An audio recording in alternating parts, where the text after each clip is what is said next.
you know, within a couple of months, somebody died. Oh, really? And, yeah, I was celebrating my 90th birthday. Oh, brother. And how old are you right now? 90 and a half. 90 and a half. Wow. Still even hungry. No, okay, now I'm rolling. So what do you want to say to your great-great-grandchildren that aren't here yet? What I want to say to my great, Right. got three greats. Yes, your three great-grandchildren that aren't What I here. want to say to them, just grow up as beautiful as your parents and be as nice a human being as they are and were while I was alive. And they were very loving, and it was a pleasure to be around there with them. And I sure was lucky that I was able to live to 90 where I had a chance to see my great-grandchildren. Because a lot of people are lucky to see even a grandchild, let alone a great one. And I don't know how great these grandchildren are now. How about Anthony? Let's take a look at them. Anthony sitting here. Brent? Your blonde hair, Anthony. That's they see what Uncle Anthony look like. After you're gonna be an uncle, you know that? Well, he's Brent. Huh? That's Brent. Brent, all right. Okay, Brent. And he shocked great-grandpa with his blonde hair. Yeah, you can show, And here's Anthony. your nephews and nieces that you had blonde hair instead of red hair. But it wasn't your fault. That's the way it grew. Tell them. Okay. So, Grandpa, So I'm very, very satisfied living this long that I have been blessed to see the beautiful family that I have, and especially my grandson Michael, who I admire very much. He turned out to be a very, very fine person, and I'm thankful for that. And I'm thankful for the beautiful family that he's raised, and I'm especially thankful for his beautiful wife, Jessie. I don't know how such a beautiful girl ever married a guy like Michael there. But anyhow, he's my grandson. there she is. I just overlook it. But I'm just happy that Michael's got that beautiful Jessie for his wife. Well, Mike's happy too. And so it's just that. Well, as far as saying too much, only when you get to be this age, the only thing you can find yourself saying, if you start talking about what has been, what you've experienced, what you went through. So therefore, as far as something new at this age, I don't get around because my body has taken a beating for 90-some years. It'll be 91 in another 6 months. In the meantime, you can't get around as much. You're glad to sit down at times and just take a rest, not be bothered. But I'm very happy to have had those beautiful kids, and especially my son Mort and his beautiful wife Dee, who were very, very big help, great help. And in the meantime, too. So, well, what more can I say? Because as far as, we Weisses are noted for talking. We always like to say, oh, the Weisses like to talk.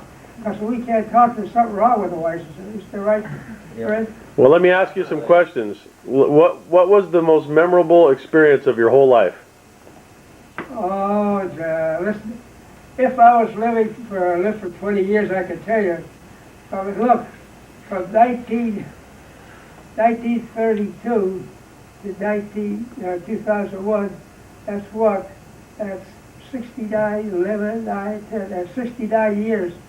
I've had a lot of beautiful, beautiful days of my life, and I've had some sad days too. Do you have any regrets? Regrets, as you live this long, you'll always have some regrets, but you live with those regrets. Maybe that way, I don't know, maybe it was meant to be that way, who knows.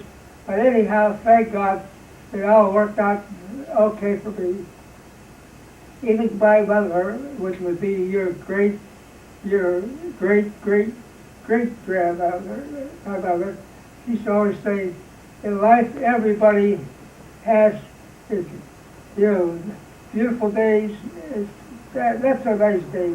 So at least thank God if you have some, if you have nice days. So the days are so nice, you can learn to live with the memories of your nice days that you've had. Not to come out and say, oh yeah, I remember this day. I can remember a number of them. I can remember a lot of beautiful things. Well, what was the most interesting period that you experienced in terms of the world in general? The world, the whole politics, events. Anybody who could answer that question there within a month or two is telling you the truth. Because I saw all the greatest achievements and advancement in this world since the year 1900. Because after all, when you stop and think what all has come to pass, what man has come up with, if anybody would have told me that, I would have said, it's impossible. How could you? But I'll tell you, we have a lot of smart people in this world, and we have a lot of people who worked hard, who made it all possible. So there are a lot of them. Like I told you, Michael, I could go on and on about, what was impressed me the most. The biggest thing, though, I'll always say, is medical science, medical treatment, what has happened, what man can do with man and with everything. And that's why people live longer. That's why I've lived to this age, too. After all, I had my ties with doctors, but after all, but thank goodness they were never serious ones. So I'm very happy for whatever experience I have with doctors. I think it made my life possible to live to this age. What year were you born? Huh? What year were you born? February the 18th, 1911. Wow. Right in McKeesport, Pennsylvania, to Z. Louis Weiss and Dora Weiss, N-E-E, Friedman, F-R-I-E-D-M-A-N. That was my mother's maiden name, Friedman. My father's name was Weiss. And where was your mother's mother from? My mother's brother? Your grandmother. Heck, my mother herself was born in Austria-Hungary. See, before World War I, after all, Austria was a country by itself, Hungary by itself, and Czechoslovakia a country by itself. But after World War I, since they lost, they sided with the Germans against the Allies, which is the United States, Britain, and France. So here, this way, they, after they lost the war, so see, at that time, Austria-Hungary was a nation by itself. It was controlled by an emperor. At that time, his name was Franz Joseph, F-R-A-N-Z, Joseph, J-O-S-E-P-H. So after the war, actually, they kicked him out of I think he might have even died too, because he was a very good man, a good emperor, and so this way they became separate countries. Austria a country by itself, Hungary a country by itself, Czechoslovakia a country by itself. So therefore, but they've all been pretty good. And my father was born in Hungary, Austria-Hungary. See, that was right next to, Austria-Hungary. I think he was born more or less in Hungary, which was a country by itself. And so therefore, he came from Hungary about 1904. My mother came to Austria-Hungary about 1907 to a town called McKeesport, Pennsylvania. That's southwest of Pittsburgh in Pennsylvania. That's where we were all born and raised there. Well, let's go back just a little bit before that, before we get to Pennsylvania. What language did your grandparents speak? Huh? What language did your grandparents speak? What language did they use? Yes. Well, in Austria-Hungary, they spoke Hungarian, they spoke Slavic, and Hungarian. They spoke about 3 different languages. Now, who was the person that was involved with sunflower seeds? Who was raising sunflower seeds in Europe? Oh, that's my grandfather. That was your dad's My dad? dad's father. Yeah, he was making the oil out of that. So, Where at? and he did very well. Where was that? That was later on. It was called Austria-Hungary before the war was. And then they became Czechoslovakia after the war. So this way my mother came from Czechoslovakia. Do you know the name of the town? Kusnice, Kusnice. That's where your father was from? And my father was born in Hungary, a town called Tekehaz, Tekehaz, which was on the Tisa River in that area. Tisa, T-I-S-A is the river, which was the big river near his town. As a matter of fact, my father lost a stepbrother and he got drowned there when he was young down in that Tisa River. Is that near where the sunflower seed? Is that where the sunflower seed farm was? Was it? In Tekehaz. Wow. Well, like I say, I can go on and on, but. Well, what year did your mother and father come to the United States? 1904. And how did they get here? They got here the hard way. They swam? No, they were what's called immigrants on the ship. They landed at Ellis Island, is where they got their citizenship. You had to become a citizen of the United States to get in. Do you know what ship they came over on? No.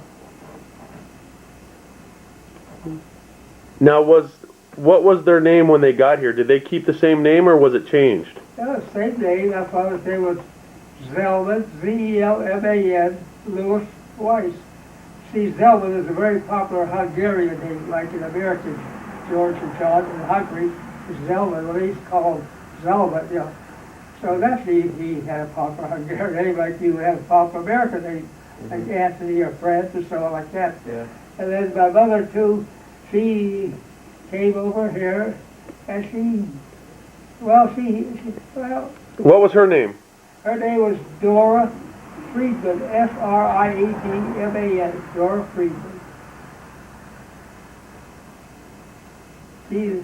Her parents, my mother's parents, lived and died in Czechoslovakia. They were killed in Hitler's Holocaust in the 1940s. My father's father died, though, in 1932, so therefore he didn't get a chance to be involved with that bastard. So your now let me make sure I have it right. Your mother's, I want to make sure I have it correct. Your mother's parents were killed in Nazi Germany? Yeah, the Holocaust. Do you know where? The camp was called Auschwitz. Oh, And see, my father's mother died. My father was born in childbirth. And So she my died. father her name was Ethel. So, but her last name was Brown, B-R-A-U-N. That was her maiden name. And so this was, my father never knew his mother because she died there when he was born. Although he had, although my grandfather remarried, his father remarried. In the meantime, he had stepbrothers and stepsisters. Well, that's a long story. I'm not going into all that because I can keep you this all day, all that one. Well, it's important, though, for the record, that we talk about the ones who died in Nazi Germany because we don't ever want to forget that. Oh. And in the years to come, their children are going to want to know that. So, do you know any of the details of how did they become taken to the camps? Were they? That's what we read in the papers after the war. They just came and took everything away from them and packed them up in cattle cars. And nobody ever saw them again? Never saw them again. See, about my father's family, we never heard too much. There weren't too many left there, so therefore they must all been killed by the Nazis, by Hitler. They were the killed the camps. Now, how many family members actually died in the camps? I don't know. See, we lost track of them all. Although I had an uncle who, well, one of my father's stepbrothers, made it from the camps, and he came back to the United States, where he remarried another woman who was in the camp. He lost his wife in the camp. They got married. He had a son who they lived in Florida. The son was named James. Jimmy Weiss, we call it James. He became an ophthalmologist. down there around Miami there somewhere. He still must be there because we, you know how it is. So that, we lost track of all of it. Now, So I have cousins around that I don't even know about. now, in your mother and father had 13 children. My father and mother had 14 children. The 13th one died in childbirth. He was a little boy. If he had lived, I'd have had another brother. Now, are you the youngest? Huh? Are you the youngest? Right now, I'm the oldest. My brothers are dead, my 3 brothers. My oldest sister's dead, my oldest brother's dead, I'm third in the line. So I'm here, and my youngest sister, the baby sister, she died about 10 years ago. She had cancer of the liver. Mm. So here, I'm the oldest one of the immediate family. I have, instead of 9 sisters, I have 7 sisters who are still living. Now, when World War II came along, how many of your family went in to fight the war? My older brother, my brother after me, and my younger brother. Were they all Marines? Huh? Were they all Marines? Oh, no. My older brother was in the Army, you know, and he tried to, he was finally at the final end of end of the war, he was already in the Philippines where the U.S. Army was getting ready to invade Japan. And actually dropping the atomic bombs, which I think will be today. It's an anniversary of tomorrow that they dropped these atomic bombs. What was his name? Huh? What was his name? Milton. His name was Milton. Milton. Now, who? Bernard Weiss. And who was in the Marines? Was that Next was my Morris? brother called David Weiss. He was a professor of law. He was a lawyer at the University of Florida. He was a law professor. He had the best reputation there. Everybody wanted to get in his class. And then he was in the Army. And in the meantime, too, he served all through with the Army going through the Battle of the Bulge and everything like that. So he was right in there with them. And the other brother was with the Marines. He's the one who saw it all. Wasn't he? Guadalcanal. Right, Guadalcanal. He was in the invasion of Guadalcanal. And what was his name? Huh? What was his name? Morris, Morris. He was the youngest brother. They all survived the war. All survived, thank God. The reason I didn't get in drafted, I came close. See, if every group had, they had draft boards in every city. So I was in the draft board. It was there, and if I knew the fella, and he told me, Sid, as long as you and I was a pre-Pearl Harbor father. If they, pre-Pearl Harbor father, they weren't drafting yet. See, that was before the war even began, but they knew damn well they were going to get into it because the way, Hitler was acting up, they knew it had to come to a war. So here, this way, he told me as long as he has fellows who aren't pre-Pearl Harbor fathers, he and I won't be called. So all through the war, I was lucky.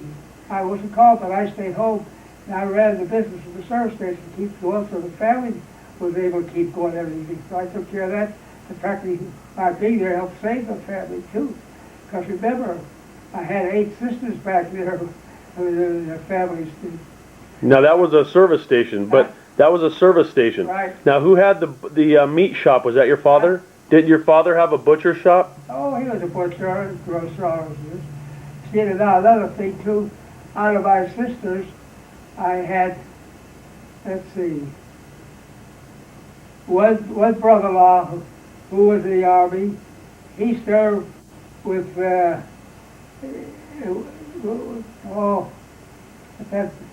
with Montgomery, his army, the American Army was united with Montgomery's army against the German army in Northern Africa. Yeah, Rommel's army. Rommel was in charge of that in North Africa. So he was in that army that fought Rommel in the desert. He had some stories to tell. So was he was a tanker, I bet. No, huh? Was he driving a tank? Oh, heck, hell, they needed guys who could hide behind bushes and so on like that. And so the Germans didn't know who that, where they were. And then all that heat, just imagine fighting. But you know, after the war, he came home. 5 years later, he got a cancer of the brain, and he died. Isn't that something? After going through all that hell, he gets to get that.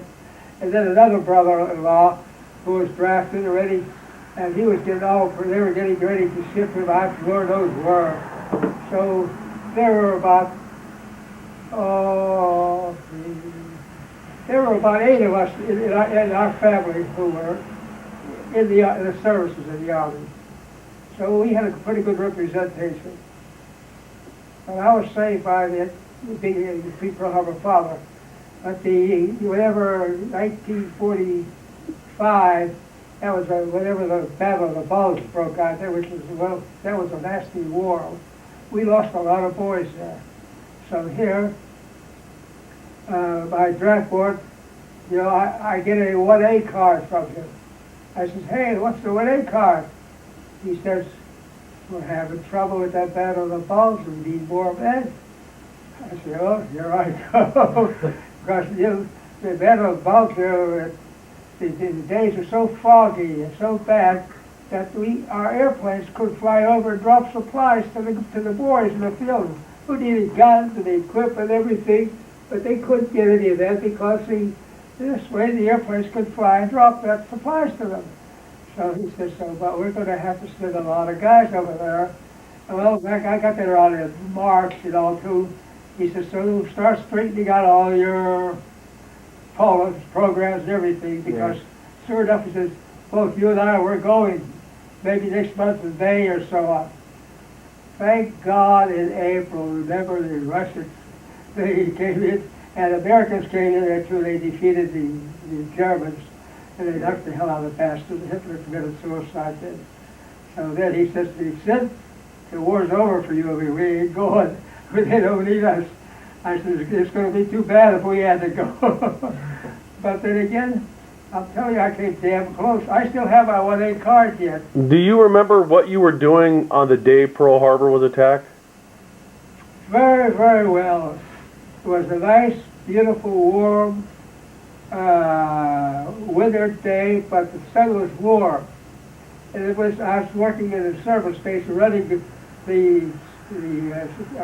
our big station, because, see, I used to run, we had 2 stations. We ran one of them, but my brother ran our water one, a big one. So therefore, he was drafted, you know, my brother Milton. The one that was later on, it was in the Philippines, getting ready, you know, for the invasion of Japan, which America would have lost a lot of boys, but they had a fight, because the Japanese were fighting to the bitter end, you know, kamikaze planes crashing down purposely on our ships, you know, bombing them and trying to blow them up and everything. And so thank God that came to pass, that we didn't have to go through all that. So he was drafted because he was married, but I was. He married a couple of years later, but he wasn't a Pre-Pearl Harbor father, see? So therefore, his board drafted him, although they should have done it the same. Well, now, what were you doing on the day of the attack? You were working at the gas station on the day they attacked? I was working at the gas station. I was out there. It was a Sunday afternoon, a nice Sunday afternoon, but it was nice and cool. It was my brother's day off, my older brother, so he and I worked alternately running the station. That was our biggest station, so both of us ran it. When he was there, I was there. When I was there, he was, and so on. So that was his Sunday to be off, my Sunday to be off. So whenever I was out there pumping some gas with some of the other fellows, but there were a couple of guys, customers who came into the place. They wanted to see me, wanted something else, I don't know. So I came in. They say, Sid, listen to the news.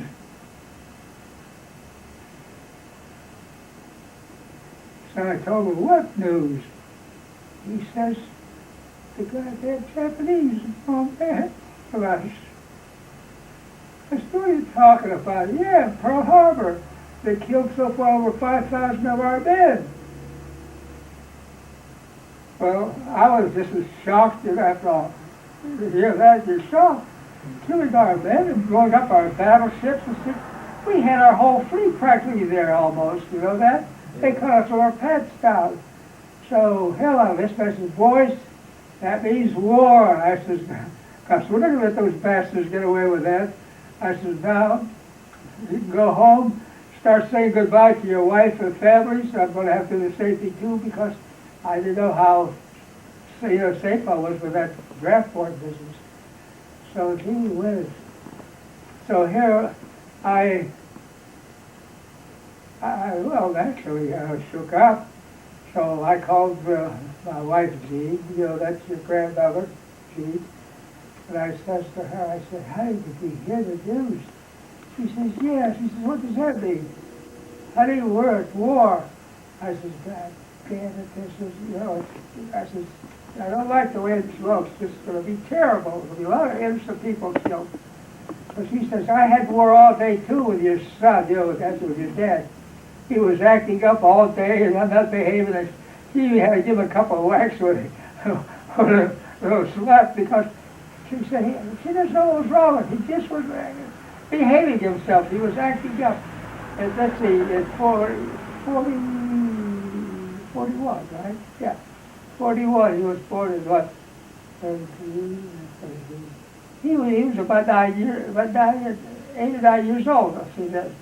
So I says, honey, don't look good at all. I said, I'm worried, really. Well, that's it. And sure enough, next day the President of the United States, Franklin D. Roosevelt, God bless his memory, he got on to the Congress and everybody, he spoke on the radio. He said, the day that will live in infamy. No, that's me. He says, we lived yesterday a day of infamy when the Japs in their sneaky way bombed the hell out of us in Pearl Harbor, killing but 5 people, sailors on board. Because some of those ships sunk, there's still those bodies are still down there, you know that? They're still down at Pearl Harbor. And so he says, he's declaring war because Hitler took come out the big ships that same day. He says, well, I'm joining the Japs there and I'll declare war on the United States too. So that bastard too, he declared war on us that day. So Hitler did. So this way we declared war on him and all his so-called allies. And in the meantime, his only ally he had there was Mussolini that time, who was really a nothing, just a big fat blowhard, nothing. The Italian soldiers were the poor soldiers of the war. They used to lose every battle they got into. Even whenever they had to fight Haile Selassie, the emperor of Ethiopia, when the Italians wanted to take over, the Italian troops were in there, and the natives even were able to kick the hell out of the Italians. The United States had to go in and help them. Oh, boy. So, I don't know. Oh, like I say, this is nothing. I could go on and on with all the different experience through those years of talk. But some things, they still get to me. Because I think, what happened after that day? The people who were killed. Even in the family, too, and everything. Yep. I don't know. Thank God we did that bastard. So that's it. We got the Russians on our side because even Hitler made an agreement with the Russians to be allies in 42. Because he knew that this way he could fight the United States by himself and England and France. So this way he made a sort of a treaty with Russia. Hitler did. But when they found out, the Russians found out how sneaky the bastards knew Hitler, the Germans were Hitler, that's what they were doing. They turned around and they declared war on Hitler too. That's how we got the Russians on our side, which we are thankful because otherwise we'd have lost a lot of our men if it wasn't for the Russian soldiers who were fighting the Russians, because this way Hitler was sending over his crack army to fight the Russians because the Russians had a pretty good army and everything. They were well prepared as well. So thank God this way it turned out to be a tough war for the Germans. Because after all, the Russians, it was so such a big country, and to get everywhere to do something with it, like Hitler was able to do with England or France, why you couldn't do that with Russia. It was fast, also Siberia and all that. So here, when you see Stalin took all his military manufacturing equipment to Siberia. He took it out of Russia. It was manufactured in Siberia. So this way the Germans couldn't get there to bomb those factories. So that's why in the meantime, the war was very bad. The winter gets very bad there in Russia. And the Germans took a hell of a beating from the winter. And too, when the spring came along, the Germans were starting to retreat because the Russians were prepared. They had a good rest all winter, but they had different fierce fights here and there. But they were really able to sail into them. Until finally, what was it about what I said, in about 1945, the time the Russians got into, Germany, and and Hitler had to commit suicide. Because he knew if he got caught, he would be, like he says, he committed suicide because he didn't want to be caught and carried around like a wild animal in a cage and be on exhibition all over the world. Because he knew what the hell the world had in store for him because of what he did. He about the Holocaust.